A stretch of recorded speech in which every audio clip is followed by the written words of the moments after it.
Żewġ titfal li kienu taħt care order ittieħdu lejn il-Ġermanja mingħajr l-awtorizzazzjoni tal-awtoritajiet Maltin. Dan il-każ imur lura għad ta' ġimgħat meta l-Pulizija bdiet tinvestiga każ fejn tfal li kienu rrappurtati nieqsa fil-Ġermanja instabu f'għawdex mommijietom. Dan wassal biex inħarġet care order fil-konfront ta' 3 titfal. Żewġ titfal li ġejjin mill-istat tal-Bavarja u tifla mill-istat ta' North Westphalia. Fl-aħħar jiem kien hemm żvolta f'dan il-każ bi 2 mit-tfal dawk li ġejjin mill-Bavarja jittieħdu lejn il-Ġermanja minn ħaddiema soċjali Ġermaniżi li suppost ħaduhom jomu. Jidher li dawn ibbażaw l-azzjoni tagħhom fuq deċiżjoni tal-qorti fl-istat tal-Bavarja.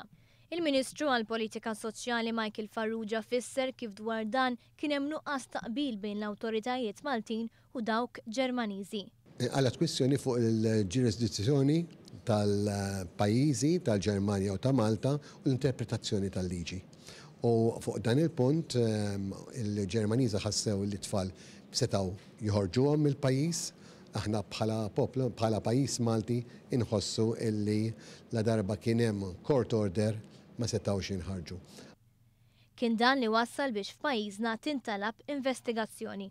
Għal din ir-raġuni hemm l-awtoritajiet illi ħassejna li jindom jiġu kuntattjati biex attwalment jagħmlu l-investigazzjonijiet tagħhom u jieħdu l-passi neċessari jekk ikun hemm meħtieġa.